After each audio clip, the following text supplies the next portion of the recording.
Pero ya, alguien me rayó mi presentación. Por favor, la persona que me la rayó, fíjense abajo en compartir ahí. La verdad. Le ruego, por favor, me saque la raya porque si no me embroma tanto trabajo que he hecho. No sé, la persona que me rayó, por favor, fíjense ahí. Ahí, ¿lo ven? Eso. Por favor, ¿me puede sacar la raya Ingeniero, esa? es que yo lo hice por error, pero el icono está atrapado y no puedo borrarlo. No sé si me salgo o cómo hago. No, Si me salgo, lo que yo pido es que que la borre, por favor, porque si no me frega todo el trabajo que he hecho, ya queda con una imperfección tanto que me ha costado realizar este trabajo. Bueno, no importa. Vamos, si puede, me la borra, señorita, por favor, porque si no va a quedar en forma casi permanente la presentación. Le decía entonces que estábamos viendo el campo magnético y en el campo magnético habíamos visto que una carga móvil o una corriente genera un campo magnético, ¿ya? Establece un campo magnético cerca de donde se encuentra viajando la carga móvil. Y además el campo magnético ejerce una fuerza, ¿no?, sobre cualquier carga, pero mientras ella se encuentre en movimiento. Habíamos visto que el campo magnético se podía calcular, o mejor dicho, la fuerza que originaba un campo magnético sobre una carga móvil este, se podía calcular sabiendo la velocidad de la carga móvil y el campo magnético donde esa carga móvil se encontraba, y esa fuerza era perpendicular al plano que formaban la velocidad y el campo magnético, y además el sentido era tal cual, haciendo girar la velocidad respecto al campo magnético, regla de la mano derecha. Quiere decir que si la velocidad gira hacia el campo magnético, la fuerza F,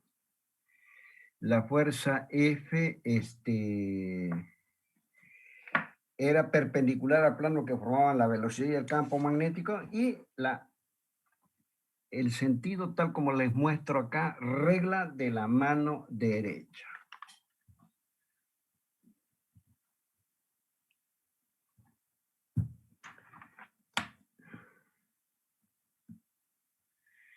Eso habíamos visto en la clase pasada y podíamos calcular el vector campo magnético como, o mejor dicho, la fuerza sobre la carga móvil como el producto de la carga por la velocidad, por el campo magnético, producto vectorial. El producto vectorial es un vector. También habíamos dicho de que una vez establecida la fuerza, si desarrollamos este producto vectorial, entonces la expresión del módulo de la fuerza era multiplicar el valor de la carga por el módulo de la velocidad, por el módulo del vector campo magnético y por el seno del ángulo θ, donde θ era el ángulo que forma la velocidad con el campo magnético. Vamos a verlo. La velocidad con el campo magnético forman un ángulo θ. ¿Bien? Habíamos calculado las unidades de B y eran los Tesla, que son Newton, ampere a la -1, metro a la -1 es un Tesla. Habíamos también observado que las líneas de campo magnético, que el campo magnético trazaba sus propias líneas de campo magnético y siempre nacían, si es que yo tengo dos imanes permanentes del polo norte hacia el polo sur y ellas son cerradas las líneas de campo magnético y permanentemente son tangentes, ¿verdad?, al campo magnético. Es lo mismo que el campo magnético genera sus propias líneas y obviamente en ese caso el campo magnético será tangente, ¿verdad?, a la propia línea que él genera. Habíamos también hablado del flujo magnético, para lo cual definíamos el flujo magnético como la integral del campo magnético por un pequeño diferencial de área, Si integrábamos a toda la superficie, Entonces, podíamos hacer la integración hacia toda la superficie y obtener el flujo. El flujo era un escalar.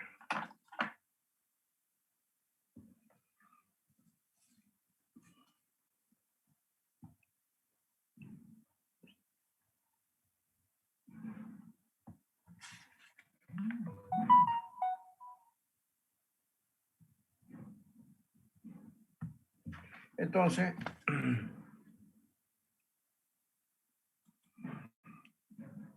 el flujo va a ser igual al producto escalar, o sea, la integral quiere decir que va a estar extendido a toda la superficie del producto escalar entre el campo magnético y el vector representativo del área diferencial de área. Y si desarrollamos este producto escalar era igual a B por A por el coseno del ángulo θ, el diferencial de phi. Integrado me va a dar el flujo. Y habíamos visto que el flujo será máximo si es que el campo magnético entra en forma perpendicular a la superficie.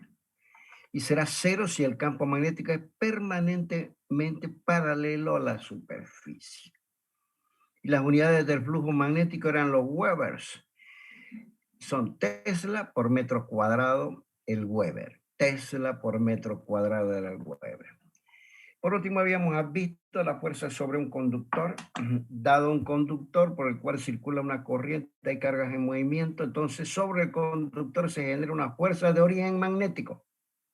Vuelvo a repetir, yo tengo un conductor como el celeste, en el cual hay un campo magnético entrante al monitor de su computadora, a la pantalla de su celular.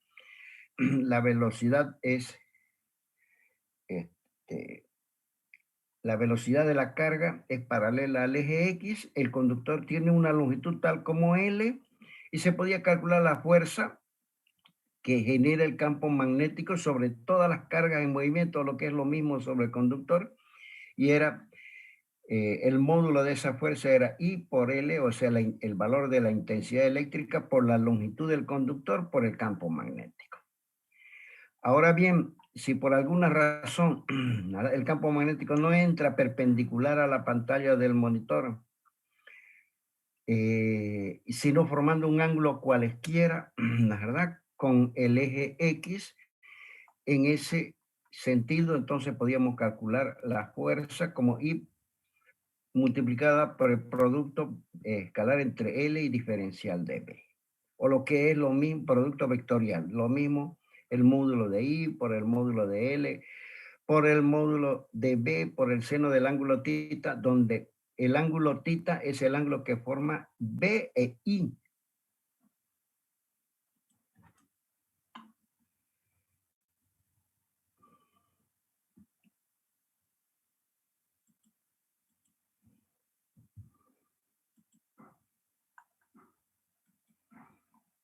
Y habíamos visto la fuerza sobre una espira rectangular y la fuerza sobre una espira rectangular, más que todo habíamos visto el par que se formaba, que es un momento que era igual a, el par era igual, el valor del par era igual a I por A por B por el seno del ángulo θ, donde I es la intensidad eléctrica, A es el área de la espira. En este caso, si la espira es del lado A y B, A por B, esa sería el área de la espira, ¿verdad? Por el campo magnético y por el seno del ángulo θ. Bien, el ángulo θ, obviamente, si observamos la espira, el ángulo θ, ¿verdad? Es el ángulo que en todo caso forma el eje X, o lo que es lo mismo, el eje X, o lo que es lo mismo la fuerza, ¿verdad? Con la mediatriz de la espira. Ese era el ángulo θ. O lo que es lo mismo, la intensidad de la corriente que circula a lo largo de la espira con el campo magnético. Ese es el ángulo θ.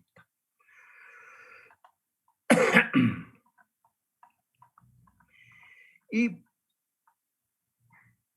por último, aplicando ese concepto, habíamos visto que sobre una espira, si es que la espira ya no es rectangular del lado A por B, sino que más bien es una espira circular de radio R, el par era I por A por B por el seno del ángulo θ.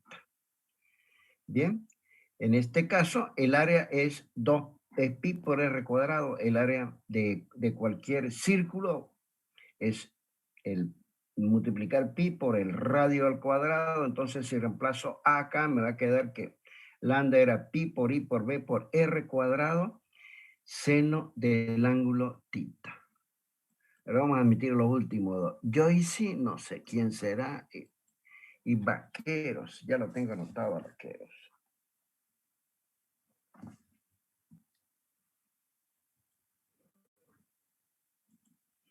Bien, pero si yo junto una espira y luego continúo con una segunda espira, una tercera, una cuarta, formo una espiral como esta, todo este conjunto se llama bobina. O sea, varias espiras, una a continuación de las otras, se llama bobina. Pero si el eje de esta bobina es lineal, si yo trazo una recta por los centros de cada una de las espiras, y las espiras tienen el mismo radio y están una a continuación de otra, tal como están viendo en la figura, tal como la espiral del cuaderno, entonces esa espira recibe el nombre de solenoide. O sea que un solenoide es una espiral como la del cuaderno que ustedes traen para hacer sus anotaciones. ¿Verdad? Donde hay una continuidad eléctrica entre todas las espiras, es decir, que si entra una corriente o una carga por un extremo, debe salir por el otro extremo, porque todas ellas están conectadas una a continuación de otra. Entonces, en ese caso, si es que el solenoide tiene n espiras, vuelvo a repetir, el solenoide en este caso tiene n espiras. Aquí tiene 1, 2, 3, 4, 5, 6, 7, 8, 11, 12, 13, 14, 15, 17 espiras tiene.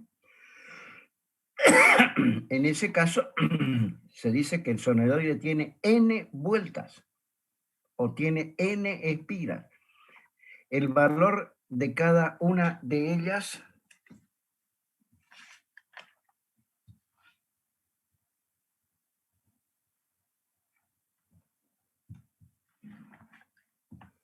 el par que genera cada una de ellas se va reproduciendo sobre cada una de las espiras. Entonces, el par total sumada, todos los pares, o sea, el par de la primera, de la segunda, etcétera, era, ¿no es verdad?, multiplicar el par que genera una sola espira por el número de las espiras que se. Bien, vamos a ver un par, ya eso fue un repaso de la clase pasada. Veremos, chicos, un par de ejemplos sobre esto. Y para lo cual vamos a ver un problema. Me dice que yo tengo una partícula, me dan la masa de la partícula. 1.67 por 10 a la menos 27 kilogramos. Esa es la masa de la partícula. Y además la partícula esa posee una carga Q azul, 1.66 por 10 a la menos 19 coulomb. Y además la partícula que tiene la masa roja y cuyo valor de la carga azul me dan, son datos del problema, se mueve, esa partícula tiene movimiento y viaja con una velocidad de 8 por 10 a la menos 6 metros por segundo y lo hace a lo largo del eje X. Y la partícula entra en una región donde hay un campo magnético cuyo valor es 2.5 Tesla, el cual se encuentra sobre el plano XY y forma un ángulo de 60 grados con el eje X. Lo que me piden es que yo calcule la aceleración de la partícula. A ver, vamos a ver aquí en el dibujito. Yo tengo una partícula roja que viajan con una cierta velocidad v, que es dato del problema. Me dan la carga de la partícula y su masa. Bien. Y además ellas están en una región. Esta partícula viaja a lo largo del eje X, porque la velocidad está sobre el eje X. Y además esta partícula roja M está en una región donde hay un campo magnético azul B. Ese campo magnético azul B es de tal forma de que se encuentra en un plano, debería ser en el plano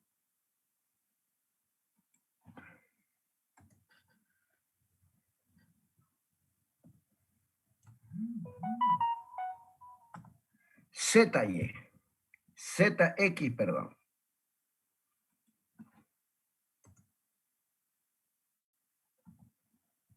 No, ¿verdad? En el plano ZX se encuentra el campo magnético B. Y por otra parte, como se encuentra en el plano ZX, ese campo magnético forma un ángulo θ con el eje X.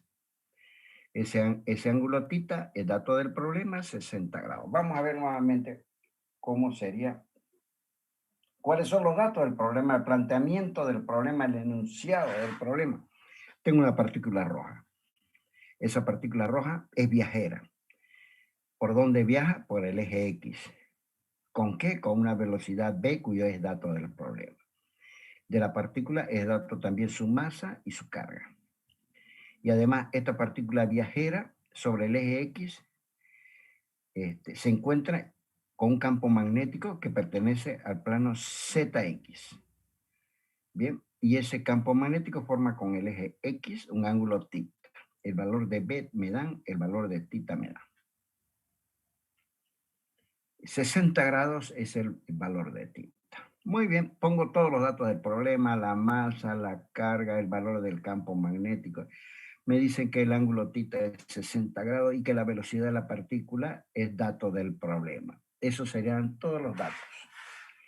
Empleo algunas expresiones. La primera expresión que voy a poner es de la carga, o de la fórmula que voy a poner, la fórmula de la fuerza de la partícula. La fuerza de origen magnético es igual a la carga por la velocidad, el módulo estamos hablando, ¿no? Por el módulo del campo magnético por el seno del ángulo θ. Es el valor de la carga por su velocidad, ¿verdad? Por el módulo del vector campo magnético B y por el seno del ángulo θ. Y además pongo la segunda ley de Newton que me dice que la fuerza es igual a la masa por la aceleración de la gravedad. Y resuelvo el problema. Hago el mismo dibujito anterior y yo sé que la fuerza es igual a Q por B por el seno del ángulo θ. Todos son datos del problema. La carga es dato del problema, la velocidad también, el valor del campo magnético es también y el valor de θ es también. Me da que la fuerza de origen magnético 27.52 por 10 a la menos 25 newton. Y además, yo planteo que la segunda ley de Newton que me dice que la fuerza es igual a la masa por la aceleración. Muy bien, y despejo la aceleración. Ya yo calculé la fuerza que es 27.52 por 10 a la menos 25 newton. Y calculo el valor de la aceleración, 16.47 metros sobre segundo. Bien, y con eso está resuelto el problema. Porque ¿qué era lo que me pedían? Me pedían que yo calcule la aceleración de la partícula. Perfecto. Para conocer la aceleración de la partícula, debo conocer la fuerza de origen magnético que el campo magnético genera sobre la partícula roja para que ella adquiera una cierta velocidad v, cuyo dato me han dado. Y Entonces, conocida la fuerza que arrastra la partícula, yo puedo aplicar la segunda ley de Newton, ¿no es verdad? Fuerza igual a masa por aceleración, de donde calculo la fuerza de origen magnético porque conozco todos los datos para poder calcularla. Y de esa manera, nada, despejo la aceleración, fuerza sobre masa, la fuerza la calculé, la fuerza de origen magnético que arrastra la partícula y que le va a comunicar la aceleración A, dividido su propia masa y me da 16.47 metros sobre segundo. Ese sería un problema. Bien, otro problema que podemos quizás plantear es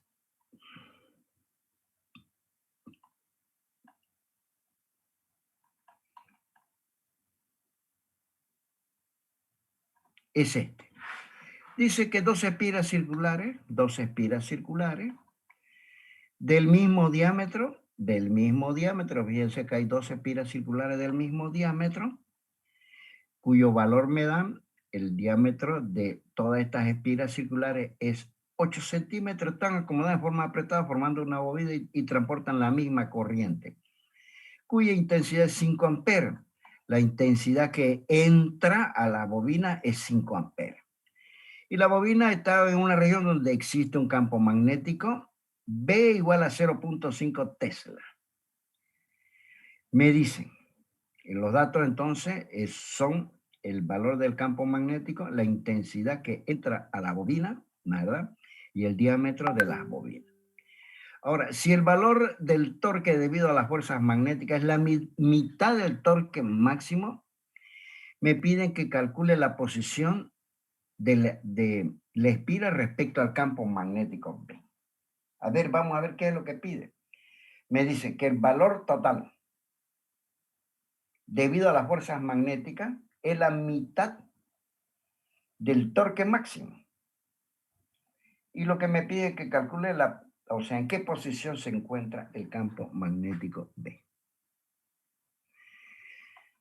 Muy bien, pongo los datos del problema, los diámetros de la espira, el radio va a ser el diámetro sobre 2, el radio al cuadrado, elevo al cuadrado el radio, me da 0.0016 metros cuadrados, porque el radio era 0.04 metros, ¿no es verdad? Porque obviamente estoy convirtiendo el diámetro, que eran 8 centímetros, a metros, ¿no? Me dicen que tiene 12 vueltas, porque ese dato del problema dice que 12 espiras circulares del mismo diámetro. Quiere decir que el número de espiras, obviamente, es 12 vueltas. La intensidad, el dato del problema son 5 amperes y la intensidad del campo magnético es 0.6 Tesla. La expresión es la expresión del torque sobre la espira, que es I por A por B por el seno del ángulo tita. Donde tita es el ángulo que forma, la verdad, el campo magnético con la perpendicular o el vector perpendicular a la bobina, al plano que forman la bobina, acá. De esa manera, y el tau max y el torque máximo es directamente I por A por B. Muy bien, con estas dos expresiones procedo al cálculo. Ahí tengo la espira de 12 vueltas, el campo magnético va a formar un determinado ángulo tita y le va a entrar a la bobina una cierta corriente I, cuyos son datos del problema. Me piden tita. La pongo a la espira de forma tal que su eje coincida con el eje horizontal, o lo que es lo mismo, el eje X. Quiere decir que el campo magnético B formará con el eje X, o lo que es lo mismo con el eje de la bobina, un ángulo tita. Pero como me dan, no es verdad, el radio, el diámetro de la espira, me dan el diámetro de la espira, puedo calcular el radio y puedo elevarlo al cuadrado de forma tal para poder calcular A. De esa manera calculo A. Me da 0.05024 metros al cuadrado.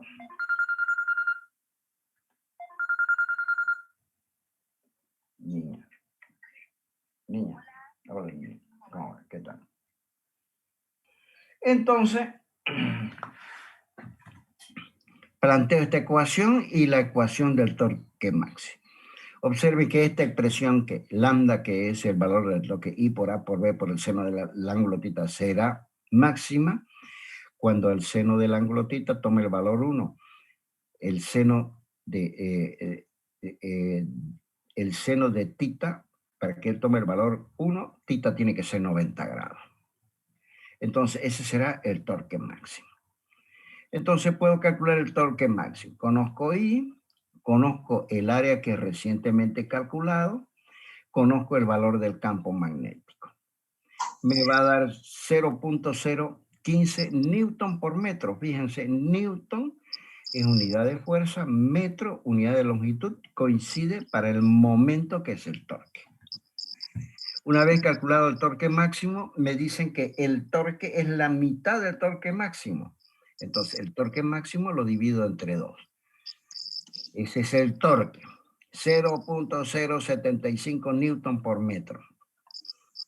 Con este valor voy a plantear la expresión del torque, que es I por A por B por el seno del ángulo θ.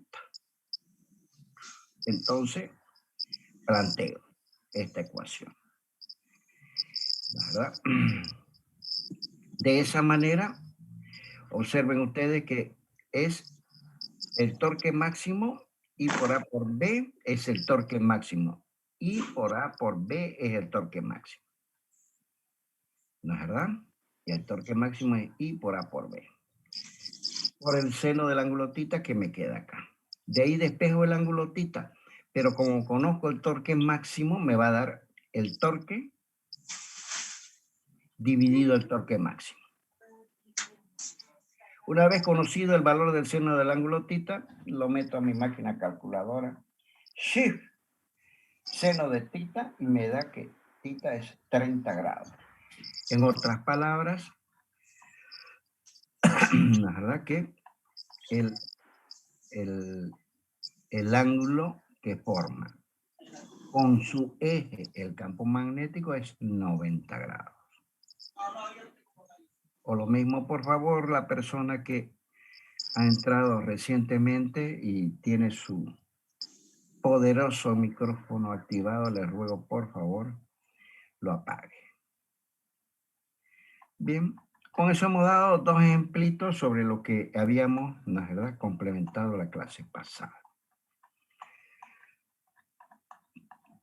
Vamos a ver ahora quién produce el campo magnético.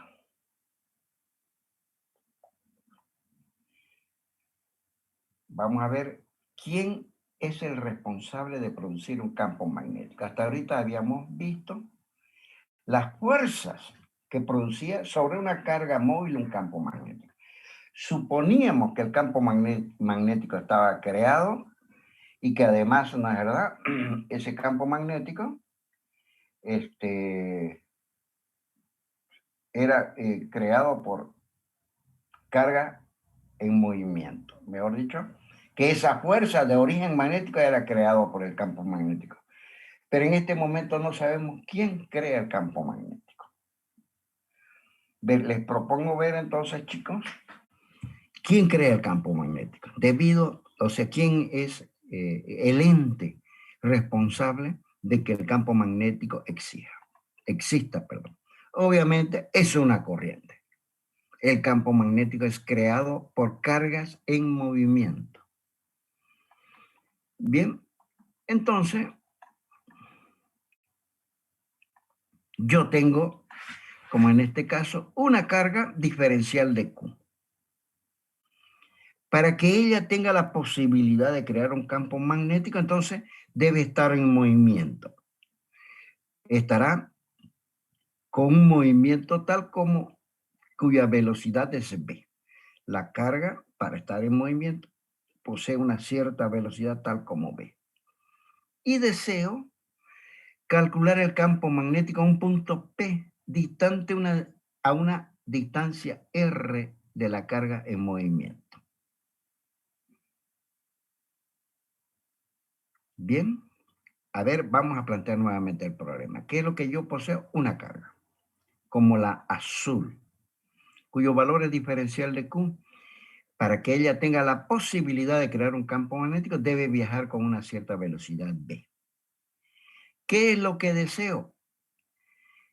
Conocer el campo magnético que esta carga diferencial de Q, esta carga azul diferencial de Q, me crea a una distancia R cualquiera de ellas, o lo que es lo mismo en un punto P. La experiencia, y esto es fruto de mucha investigación y mucha experiencia, nos ha dicho, nos ha alumbrado de que la carga Q crea un campo magnético en un punto P y ese campo, que lo voy a llamar diferencial de B,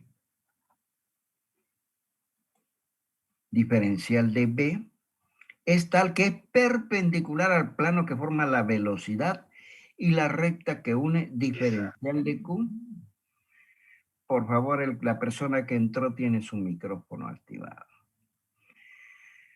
Ese campo magnético que voy a llamar diferencial de B, fíjense que está en color rojo, es tal que es perpendicular al plano que forma la velocidad con la recta que une la carga con el punto donde yo deseo calcular el campo magnético diferencial de B. Esa es la primera condición. Observen ustedes de que la recta de unión desde diferencial de Q hasta el punto P forma un ángulo phi con la velocidad. Y el campo magnético será perpendicular al plano que forma R, que es la recta que une diferencial de Q con P, y la velocidad. Forman un plano dos rectas y el campo magnético será perpendicular a ese plano. Muy bien. Entonces, el campo magnético diferencial de P debe depender de algo. Obviamente depende del valor del diferencial de Q de la carga. Va a depender de la velocidad con la que la carga viaja. Y va a depender de la distancia entre la carga y el punto donde yo deseo calcular el campo magnético.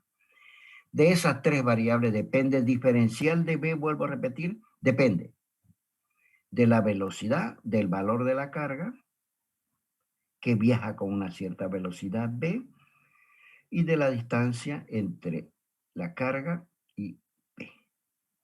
El punto donde yo deseo calcular el diferencial de B. Y además este diferencial de B debe ser perpendicular al plano que forma R y la velocidad. Y obviamente va a depender de este ángulo phi, el ángulo que forma la velocidad, con la recta de unión entre la carga que viaja y el punto P. Bien, de eso va a depender el campo magnético.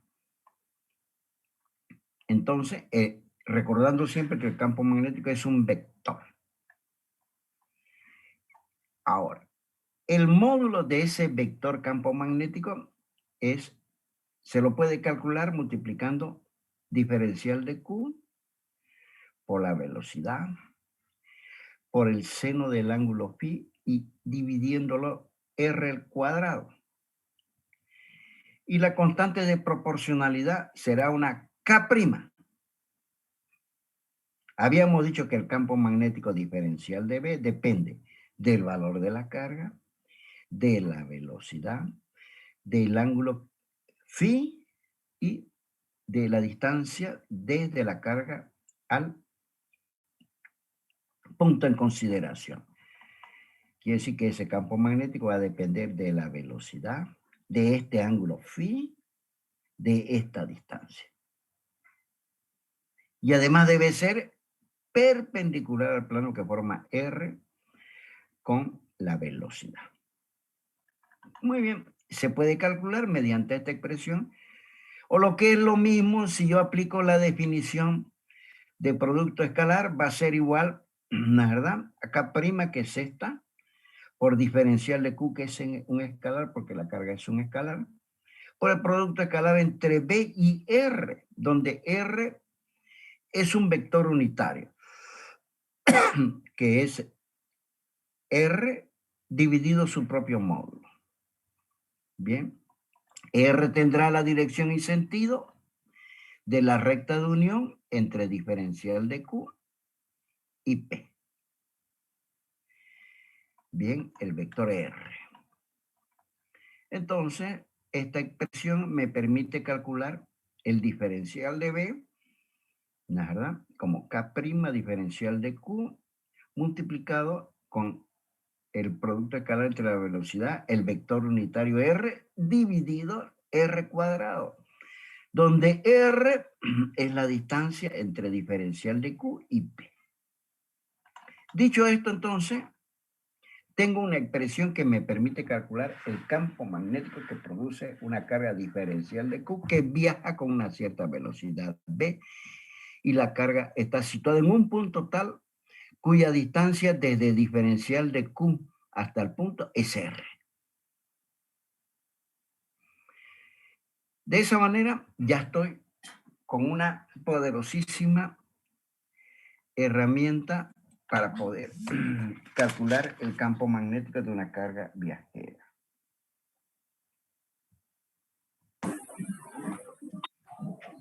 Castillo, por favor, apague su micrófono. Gracias. Entonces puedo despejar K' para saber sus unidades. Si yo mando todo abajo acá, voy a mandar a dividir al diferencial de B, diferencial de Q, la velocidad, y voy a mandar a multiplicar al numerador R cuadrado. Aquí despejé, nada, del diferencial de P, despejé K'. Este R cuadrado se va al numerador, este diferencial de QB seno del ángulo θ quedan en el denominador. Pero las unidades del campo magnético son los Tesla. Las unidades de longitud al cuadrado son metros cuadrados. Las unidades del diferencial de Q son los Coulomb. Las unidades de la velocidad son metros divididos segundo. Seno del ángulo phi no tiene unidades. Me quedó que las unidades de K' es Tesla metro cuadrado, Coulomb metro sobre segundo. Entonces, pero un Coulomb dividido segundo es un ampere. ¿De acuerdo? Y este metro se va con el metro cuadrado. Me queda en el numerador, fíjense, se simplifica, me queda metro cuadrado. Y aquí me queda ampere como denominador. Coulomb dividido segundo es un ampere. Lo subo arriba, ampere a la -1 por Tesla. Quiere decir que el valor de las unidades de K' son, y eso lo tienen que traer en su formulario, son Tesla, ampere a la -1 metro. Y ustedes saben que toda constante de proporcionalidad depende del sistema de unidades elegido. Pero nosotros hemos elegido el sistema de unidades internacional. Bien, el sistema SI. Siempre hemos trabajado con eso y para ese toma el valor de 10 a la -7. Entonces, el valor de K' es 10 a la -7. Las unidades de K' son Tesla, ampere a la -1 metro. Esto lo tienen que traer en su formulario, que K' es 10 a la -7, 10 a la -7.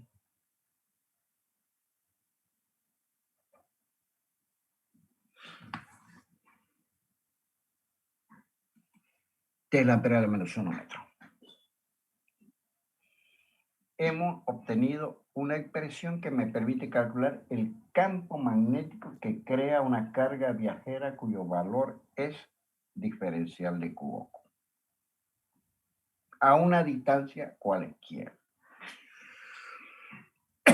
Observen ustedes de que en todo caso, en este punto P, el campo magnético será perpendicular a este plano.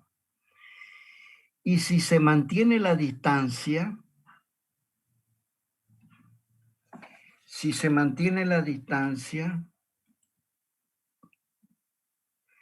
¿no es verdad? Respecto a la recta que tiene la velocidad.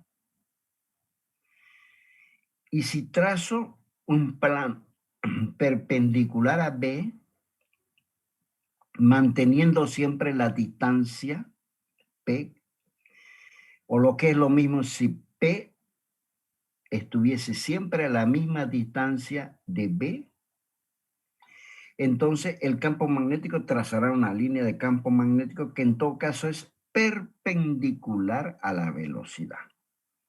Y el campo magnético siempre será tangente a su línea de campo magnético. Quiere decir que las líneas de campo magnético que traza diferencial de B, en este caso es una circunferencia, una curva cerrada. De esa manera puedo calcular fácilmente el diferencial de B si es que yo puedo integrar a lo largo de, obviamente, de toda la curva. Ya sé las unidades de K. 10 a la menos 7 Tesla ampere a la menos 1 metro. El valor de K'. Pero muchos autores ponen que K' es igual a mu0 sobre 4pi porque muchos de los problemas son problemas simétricos. Entonces, donde entra pi, entonces le dan a K' mu0 sobre 4pi, entonces de aquí puedo calcular el valor de mu0 mandando 4pi a multiplicar a K'. Será como K' es 10 a la menos 7 Tesla ampere a la menos 1 metro, si mando acá a multiplicar a K', será el valor de K' por 4pi. El valor de mu0. Ya tienen una forma de cómo. Mu0 es 4pi por 10 a la menos 7. Tesla ampere a la menos 1 metro. Ese valor también tienen que traerlo, obviamente, en su formulario. Bien, veremos entonces el campo magnético de un elemento con corriente. Aquí era solamente una carga la que generaba el campo magnético. Ahora, si yo tengo un conductor, ¿no es verdad? Yo tengo un conductor, entonces habrán varias cargas y la suma de cada uno de los diferenciales de B, si son muchas las cargas, será la suma de cada una de las cargas.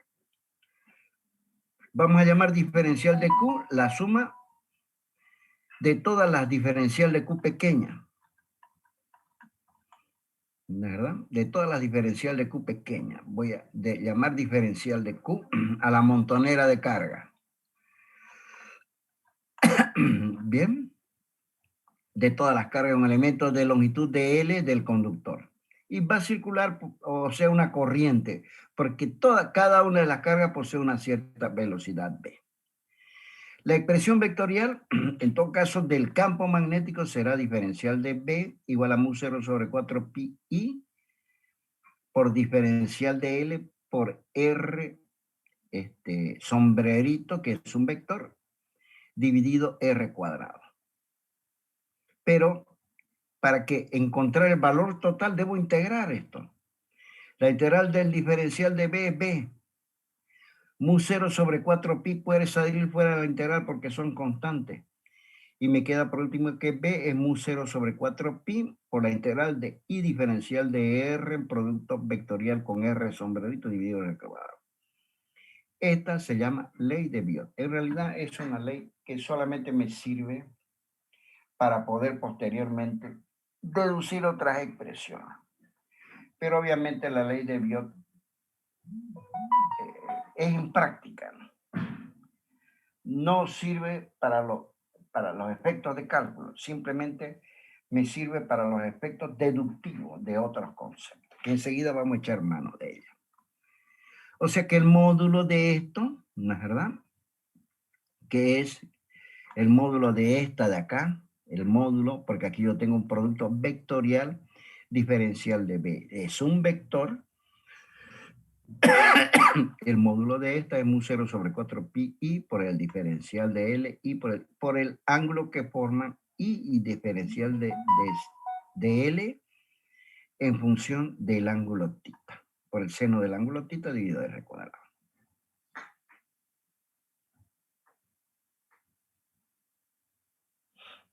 Bien,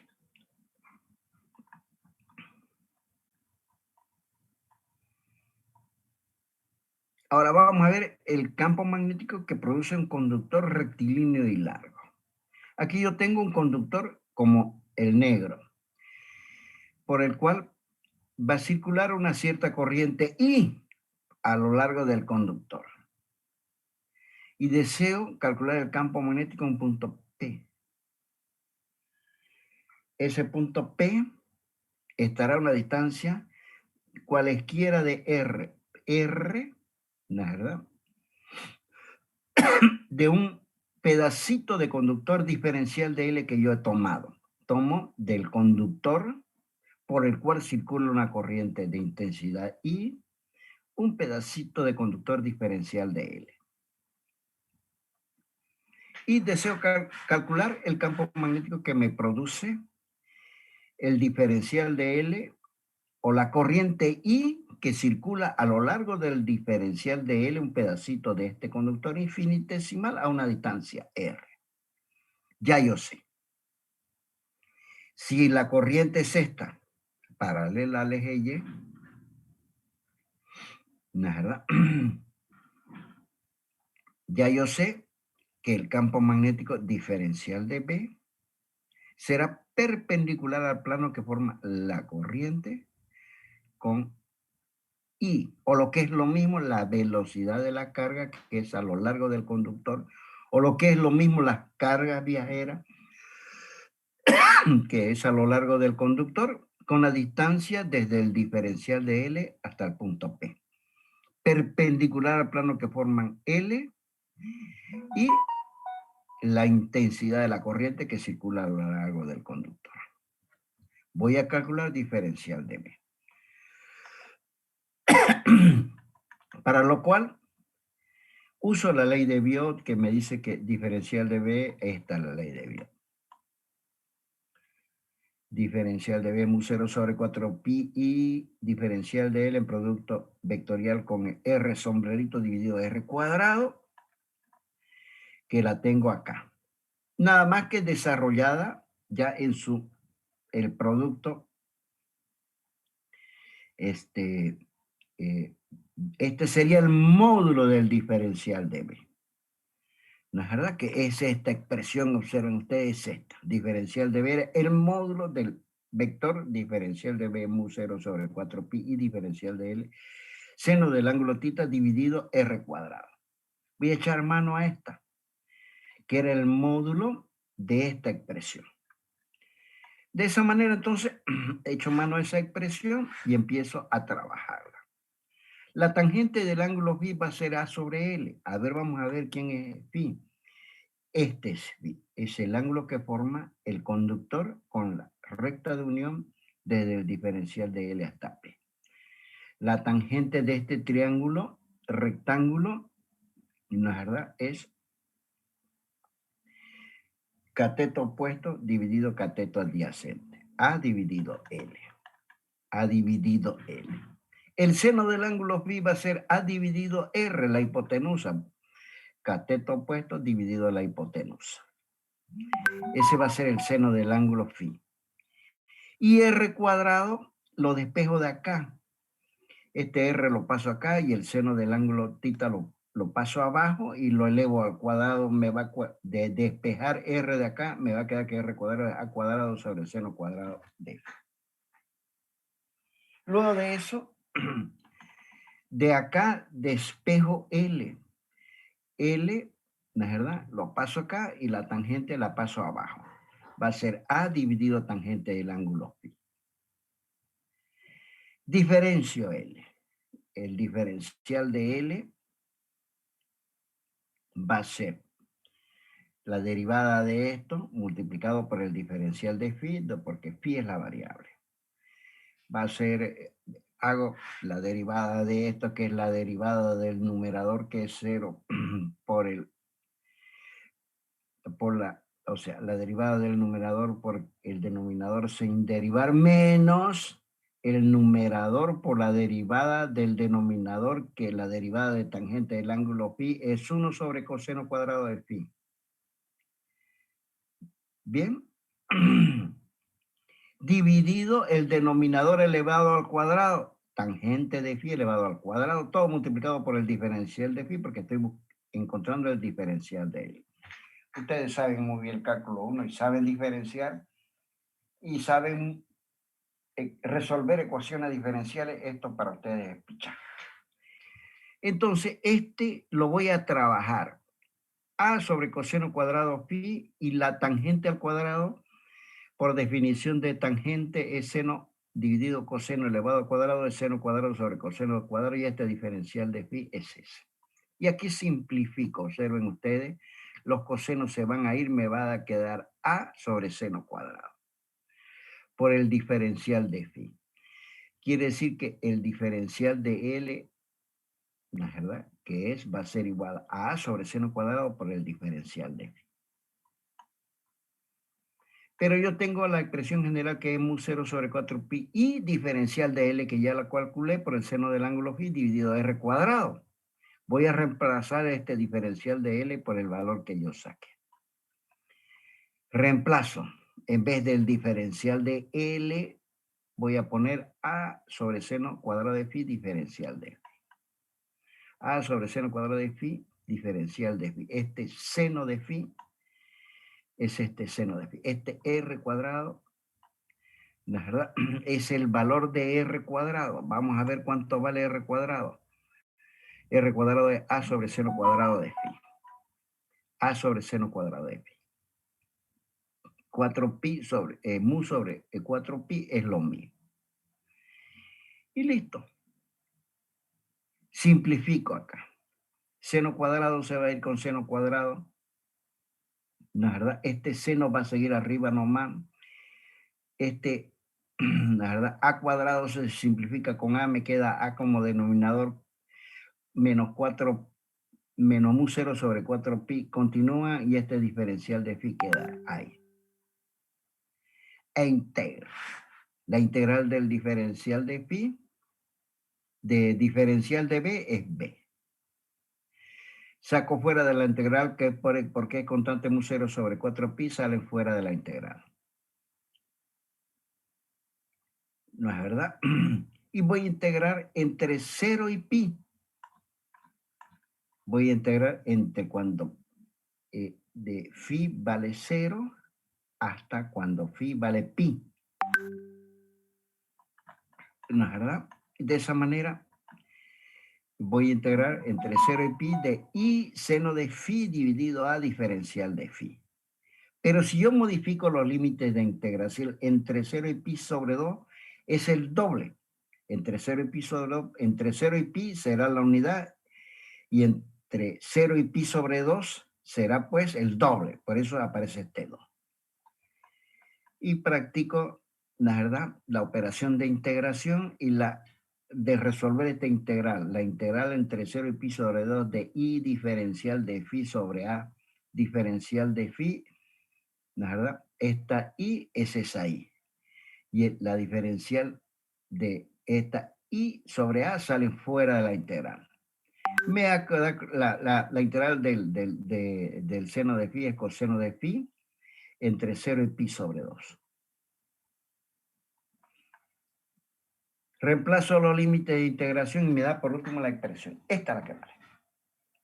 Que el campo magnético tiene un valor que es igual a mu 0 sobre 2pi por la integral entre i y a. O mejor dicho, no por la integral, por el valor de i dividido a. Ese es el valor de quién? Del campo magnético. ¿Que depende de quién?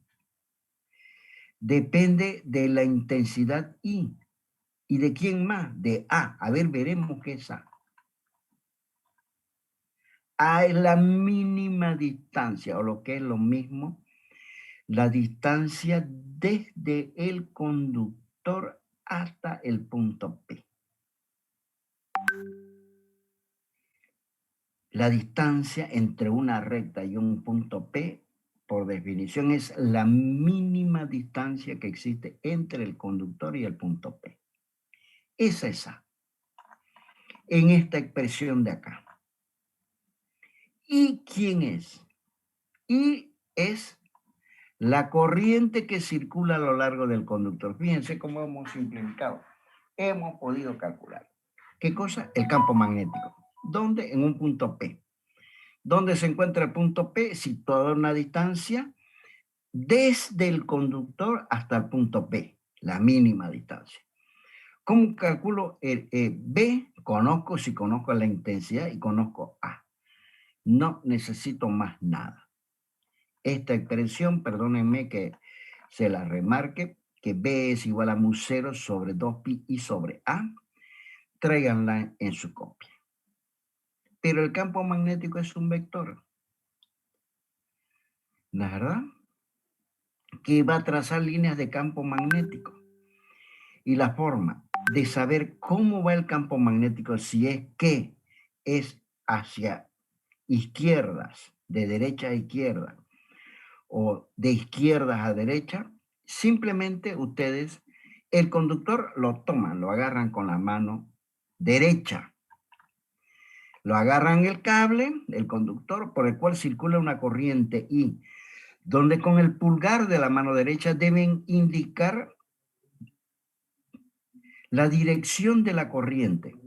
Y el campo magnético, la punta de los dedos de la mano derecha indicarán la dirección de las líneas de campo magnético. Que en todo caso son circulares.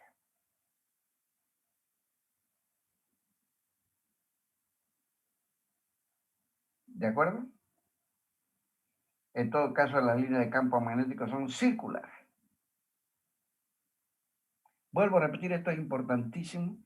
Y deben ustedes, fíjense, ¿cómo será en este caso el campo magnético? ¿Será en sentido antihorario o será en sentido horario si es que la corriente por un conductor café viaja de arriba hacia abajo? Toman, agarren ese conductor café ahorita con la mano derecha. Bien. Y con su pulgar de la mano derecha, ustedes hagan coincidir con la dirección de la corriente. Los dedos de la mano derecha indicarán las líneas de campo magnético, la dirección del campo magnético. Eso es importantísimo. Entonces, van a emplear, vuelvo a repetir nuevamente. En este caso, la corriente va de abajo hacia arriba a lo largo del conductor gris. Entonces, el pulgar de la mano derecha debe indicar la dirección de la corriente. Y el campo magnético trazará una línea indicada por los dedos de la mano derecha si es que yo tomo el conductor. Quiere decir de que el campo magnético en este caso va a tener este sentido.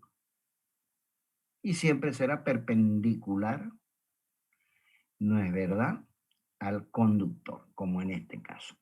Estas líneas de campo magnético son siempre perpendiculares al conductor, cuyo color es marrón claro.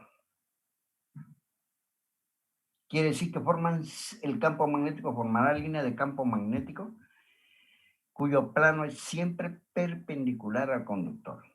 El sentido de cómo viaja el campo magnético regla la mano derecha.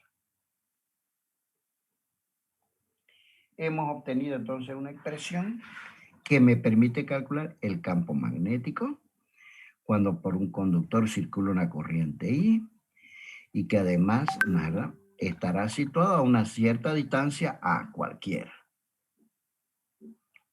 Observen ustedes que mientras si crece A, el campo magnético en esta, si A es pequeño, será intenso. A medida que A es más lejos, está más lejos del conductor, la intensidad del campo magnético disminuye porque es la intensidad de la corriente que circula a lo largo del conductor la que produce el campo magnético. Mientras más lejos deseo calcular el campo magnético, más pequeño este será. ¿Por qué? Porque en la expresión está dividido entre A. Si A es grande, B es pequeño. Si A es pequeño, B es grande. Y obviamente está en función de la intensidad. Si la intensidad que circula por el conductor es mucha, va a producir un gran campo magnético. Si la intensidad es muy pequeña, el campo magnético va a ser chiquitito. Hemos sacado conclusiones importantísimas. Esta expresión traigan a su copia. Y sepan aplicar la regla de la mano derecha. La regla de la mano derecha no es más que una aplicación indicativa del vector que se produce cuando yo empleo el producto vectorial. Bien. De esa manera hemos podido lograr calcular el valor del campo magnético a una distancia A, cualesquiera, desde el conductor. Esta será una distancia A, esta otra, esta será una distancia A, esta será otra, esta será otra. Y puedo calcular el campo magnético que produce una corriente que circula por un conductor. Ahora bien, ¿cuál será el campo magnético creado por una espiral circular? Haremos un pequeño descansito, chicos, para que yo pueda tomarme un poquito de agua. Les propongo un descanso de 5 minutos y de repente cuando llegue les voy a tomar lista ya. Muy bien, ingeniero. Muy bien. Un pequeño versito más para ver esto, el campo magnético creado por una espiral circular.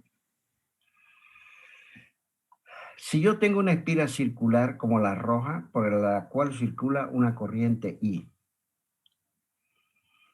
bien, circula por la espiral una corriente I, es una espiral circular. Esa espiral circular tiene un radio R y está en un plano como el gris o el celestito. Y deseo calcular el campo magnético en un punto P que va a crear la circulación de la corriente a lo largo de la espiral circular. Bien. En un punto P distante a una distancia D. Desde el centro de la espiral por una perpendicular al plano formado de la espiral hasta el punto P, tal como D. Tomo un pedacito de espiral diferencial de L. Y como este es el plano de la espiral, observen ustedes, ¿verdad?, que la velocidad formará 90 grados con el radio de la espiral. Bien, porque la velocidad con la cual circulan las cargas debido a que por la espiral circula a una determinada intensidad I, formará 90 grados con el radio de la espiral y va a ser tangente a la línea que traza el campo magnético B. Consideramos esta espiral circular y estaríamos interesados en calcular el campo magnético que forma la circulación de la corriente por la espiral a una distancia D.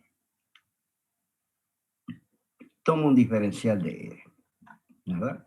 Observen ustedes que la circulación de la corriente es antihoraria, contraria a la aguja del reloj.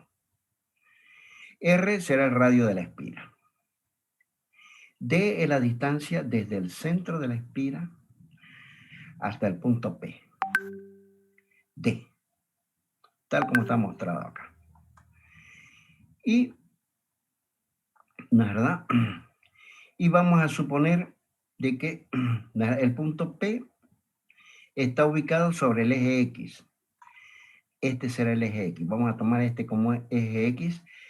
Y el eje X es, digamos, coincide con el eje de la espiral. Muy bien. Dicho eso, entonces, diferencial de L es perpendicular a R. Observen ustedes. Diferencial de L, que es un pedacito de espiral, es perpendicular al radio R. Porque el diferencial de L está en el plano de la espiral. Y si está en el plano de la espiral, va a ser perpendicular al radio de la misma espiral. Muy bien. planteo la fórmula que diferencial de B es un mu 0 sobre 4pi y diferencial de L seno del ángulo pi dividido R cuadrado. Y además, el ángulo phi es 90 grados, donde el ángulo phi es el ángulo que forma diferencial de L, ¿no es verdad? Diferencial de L con, ¿no es verdad?, la circulación de la corriente.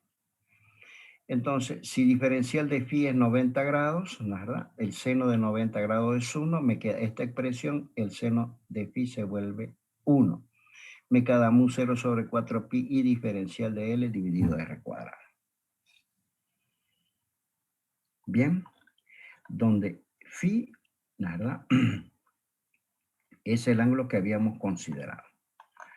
De esa manera, partiendo de esta expresión que diferencial de B es mu 0 sobre 4pi y diferencial de L sobre R cuadrado, voy a descomponer este diferencial de B, lo voy a descomponer, ¿la verdad?, en según el eje X y según el eje Y. Una componente del diferencial de B según el eje X y otra componente del diferencial según el eje Y. Las componentes según el eje Y, si este es el eje X, el eje Y será perpendicular a, ¿no es verdad? Será perpendicular obviamente al eje X. Pero este diferencial de L va a producir un campo así a lo largo del eje Y. Pero el de abajo producirá un campo así. Quiere decir que las componentes según el eje Y se anulan entre sí. Me van a quedar solamente las componentes según el eje X. Esas componentes según el eje X del diferencial de B la voy a llamar diferencial de B'. ¿Bien? O sea, diferencial de B'. De esa manera, entonces, al anularse las componentes según el eje Y por la simetría, la componente según el eje X del diferencial que he llamado diferencial de B', ¿no es verdad?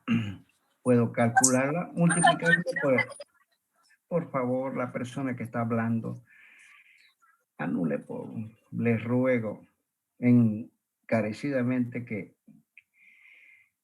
anule el volumen de su micro.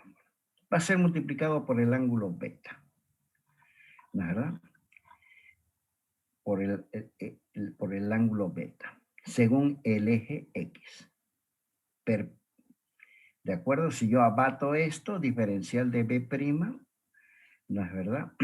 Si este es el ángulo beta, este es el ángulo beta, que es lo mismo que este, va a ser igual a la componente sobre el eje X, diferencial de B', va a ser igual a diferencial de B por su seno del ángulo beta, opuesto sobre la hipotenusa. Dicho eso, entonces, multipliqué por el seno del ángulo beta. Pero el seno del ángulo beta es R dividido R pequeño. Vamos a ver el seno del ángulo beta.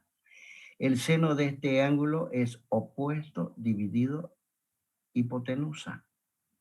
Es R mayúscula dividido la hipotenusa cuyo valor es R. Bien, eso lo he expresado acá.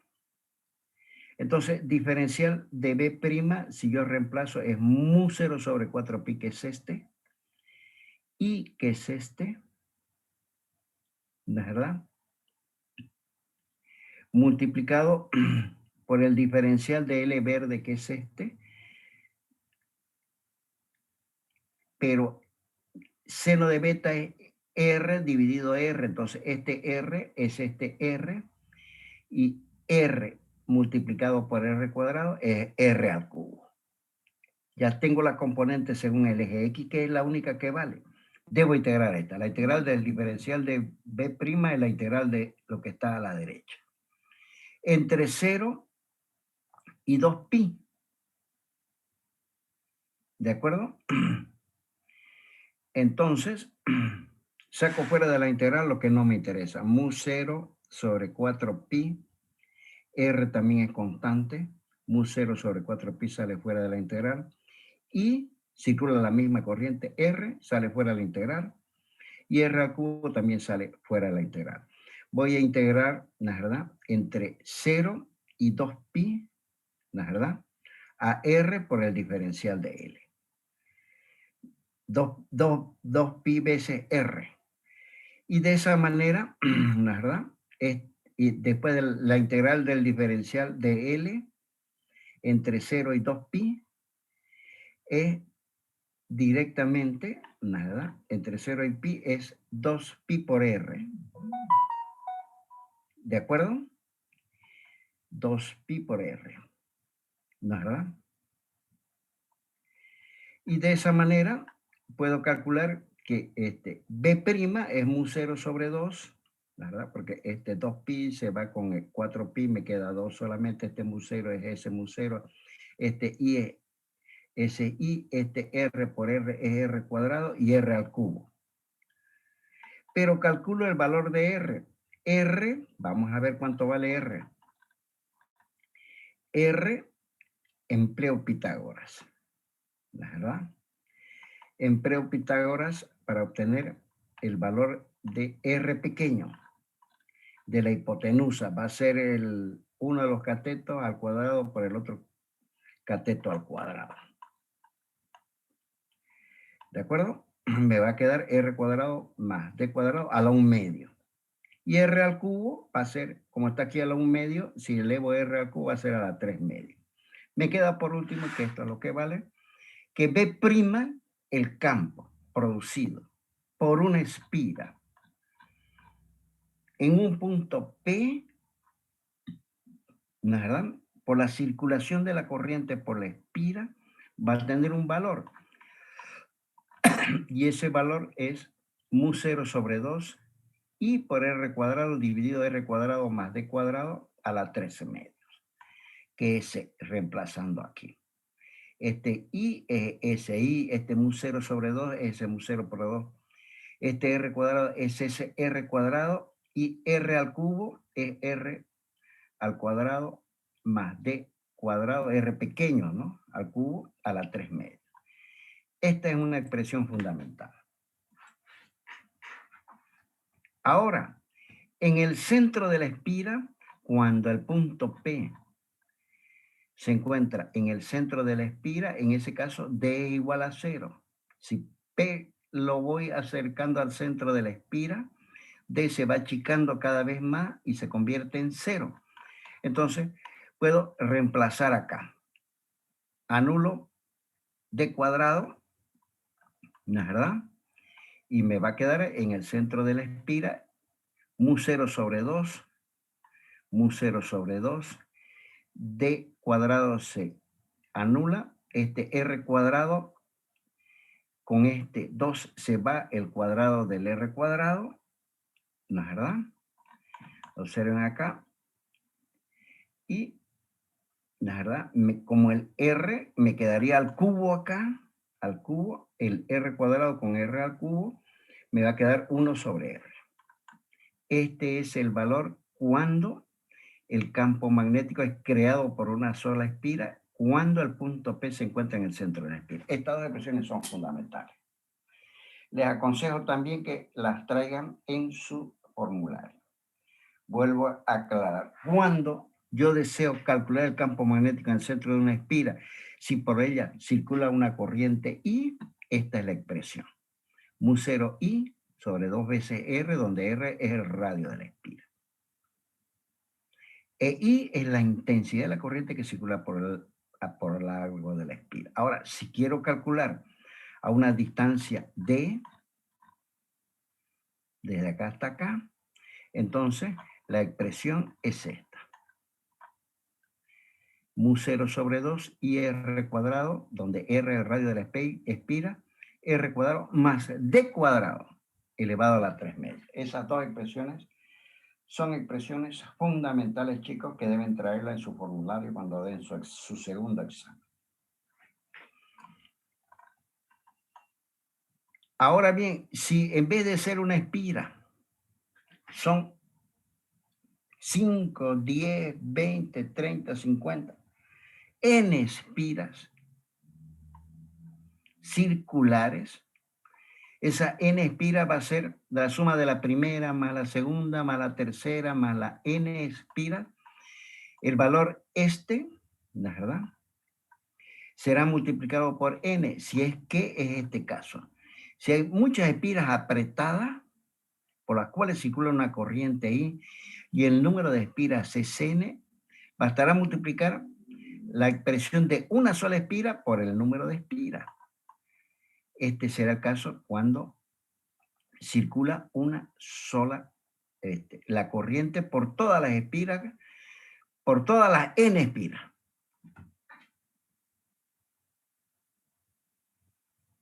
Muy bien, chicos. Charlaremos 2 minutos. Hasta ahí voy a dar el día de hoy. Les aclaro 2 cosas. En primer lugar, el viernes vamos a dar clase. El viernes vamos a estar casi terminando la materia. No voy a dar corriente alternada porque es larguísimo y obviamente no quiero complicarles más la vida a ustedes, que sería un tema complicado. No lo vamos a avanzar. Creo que el próximo viernes vamos a estar dando la última clase. Vamos a dar el próximo viernes fuerza electromotriz inducida y inductancia. Y vamos a ver la ley de Ampère, que nos permite calcular campos magnéticos. Es una herramienta como la ley de Gauss que me permitía calcular campos eléctricos. La ley de Ampère me va a permitir calcular campos magnéticos, ¿verdad?, producidos por corrientes eléctricas. Bien, eso era lo primero que les quería decir. Quiere decir que el próximo viernes estaríamos casi a punto de concluir con el desarrollo de la materia. Fíjense, estamos a mediados de julio. El próximo viernes, no sé qué fecha será. El próximo viernes es 16. A mediados de julio estamos terminando con esta materia y de ahí nos vamos a dedicar a dar examen. El próximo lunes,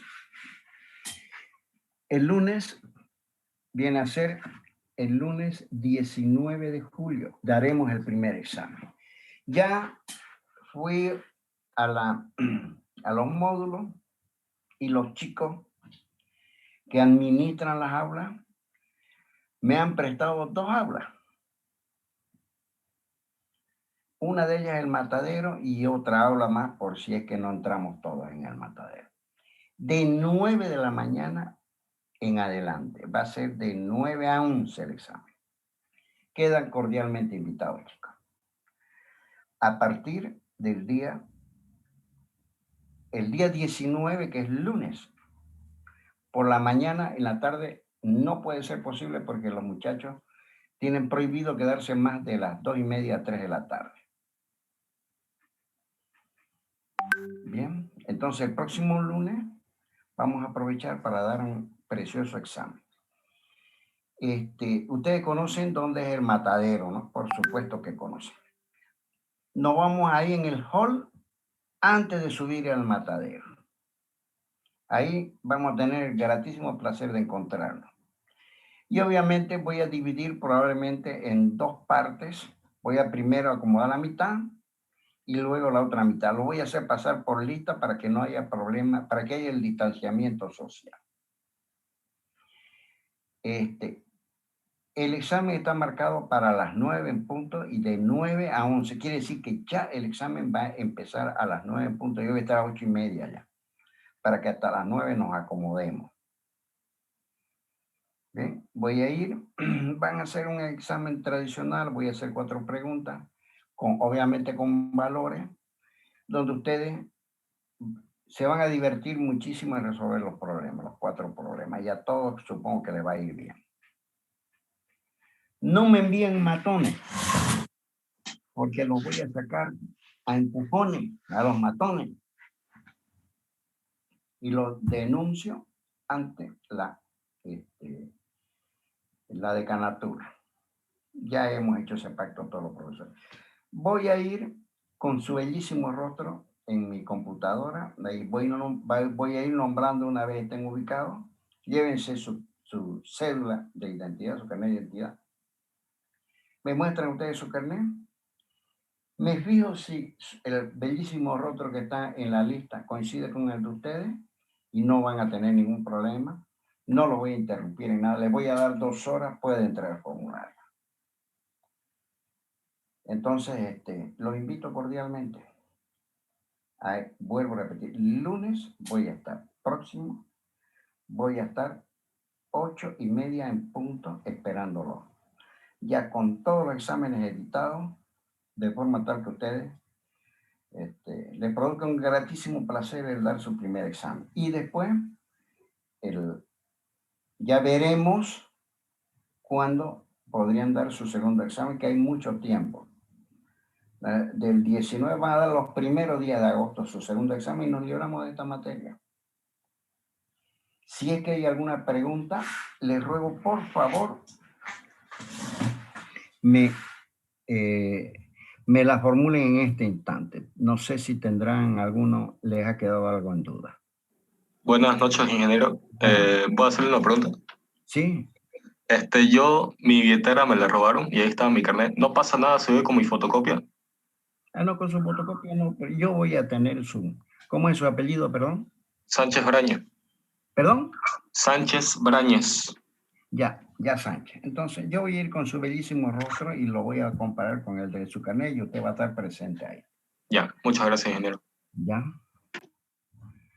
¿Alguna otra Buenas pregunta? noches, ingeniero. Sí, señor. Le quería preguntar, no sé si entendí bien, ¿no vamos a dividir en 2 grupos? Probablemente, si es que no entran en el matadero, depende de la cantidad de gente que se presente. Me han El dicho, segundo grupo, ¿cómo a qué hora lo daríamos? Es el que pasa segundo que yo grupo tengo va a ser en el examen. mismo instante. Voy a buscar una persona que se haga cargo, yo me voy a hacer cargo de las 2 aulas, voy a estar de un lado para el otro, voy a llevar gente que, para el control de ustedes, ¿no es verdad? Para que si hay alguna duda, que ustedes consulten, etcétera, etcétera. Pero según lo que me han dicho en el matadero, han sabido meter hasta más de 100 personas, porque es para 150. ¿No es verdad? Así que Ok. sí, señorita. En el mismo horario darán los 2 grupos. Es que yo, bueno, tenía ya un examen de una materia que en ese horario tengo paso clase. Bueno, se va a hacer a las 7:30, 8. De 7:30 a 8, pero le alcanza, señorita. No, va a ser más o menos de esa hora, como a las 7:30, porque tenemos clase hasta las 9:30, más o menos sería. Pero no se haga problema, señorita. Si es que usted no puede dar el examen ese ratito, yo le tomo por Zoom. ¿Se da cuenta? Por Zoom, ¿cómo sería? ¿Así ejercicios o teoría oral? No, por Zoom yo planteo un problema sin valores, ¿me entiende? Le pongo una montonera de fórmulas. ¿Cuál elegiría usted empezando para resolver este problema? Tal fórmula. ¿Qué es esto? ¿Qué es lo otro? ¿Qué es esto? ¿Qué es lo otro? Le interrogo sobre la fórmula porque si usted no sabe los términos de la expresión que va a utilizar, no puede alimentarla. Luego de eso, y es como yo he tomado al resto de los muchachos, luego de eso, ¿qué es lo que hago? Lo interrogo sobre el problema. ¿Cómo resuelve el problema usted? ¿Por qué es este gráfico así? ¿Por qué es este gráfico allá? ¿Por qué es este vector acá? Eso. 15 minutos me demoraría con usted, pero multiplique 15 minutos por 115. ¿Cuánto es eso? Por 100 nomás, que supóngase que se presenten 100, son 150 minutos. O sea que en 1 hora yo tomaría solamente a 2. Por eso, en los 2 semestres pasados me ha llevado una semana solamente tomar un examen, estando yo sentado de las 8 de la mañana hasta las 8 de la noche. Uno por uno les he tomado. Y yo me doy cuenta inmediatamente si la persona conoce o no conoce. No tengo ningún problema. Si es alguien que tiene un inconveniente que no lo puede resolver, yo lo tomo por Zoom. Pero mientras sean 5, 6, digamos, no lo voy a tomar a todo en conjunto. Uno por uno yo tomo. Y ahí nomás le digo su nota. Y si usted, y la justifico, le digo, le estoy poniendo tanto porque usted falló en esto, en esto, en esto, en esto, en esto. ¿De acuerdo? De acuerdo, ingeniero, gracias. Así que haga el esfuerzo si es que le conviene más dar clase presencial. ¿Quién más? Ingeniero, disculpe, ¿será que nos podría mandar o dar indicaciones sobre cómo llegar al matadero? La verdad es que nunca pude conocer esa aula.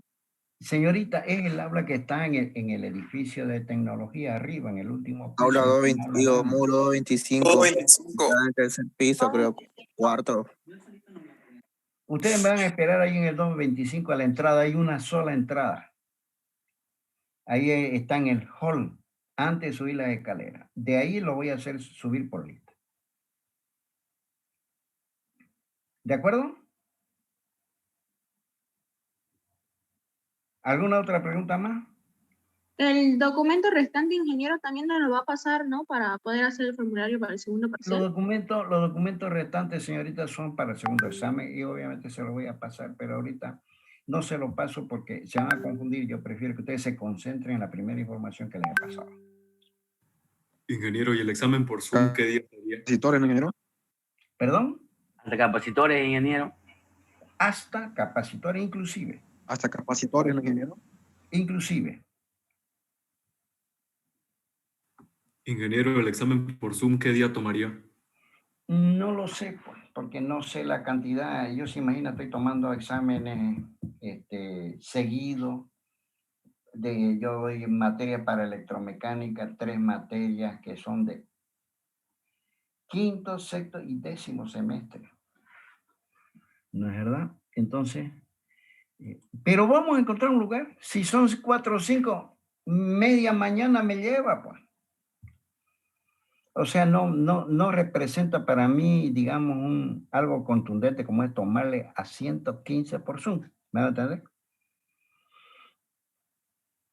Yo le paso un mensaje, pues. Yo voy a saber. De todas maneras, tienen que ir a manifestar. No es que después de cuando usted aparezca me pasen un mensaje y me pidan que yo voy a tomar. Para eso tenemos un grupo, chicos. Solamente al que aparezca ahí justifique que no puede dar el examen. Que tampoco voy a permitir, me justifique claramente y con prueba que no puede dar ese examen. Porque si no van a querer que todo le tome por Zoom, pues. Y le digo por Zoom, ya he visto por lo que yo he experimentado, es mucho más contundente que por un examen presencial del cual ustedes están perfectamente acostumbrados. Porque llevan ahí en Zoom no hay formulario, nada. Porque yo lo estoy mirando, yo paso mi imagen, ustedes están con su imagen. Y ustedes tienen que mirar a la cámara y yo les paso todas las expresiones ahí. Toditas las expresiones les paso. Y ustedes verán cómo eligen y justifican cuál de ellas van a emplear. ¿Alguna otra pregunta, chicos? Ya para ir cerrando la reunión. Todo claro, ingeniero. ¿Todo claro? Muy bien, chicos, entonces nos vemos el viernes. Damos clase.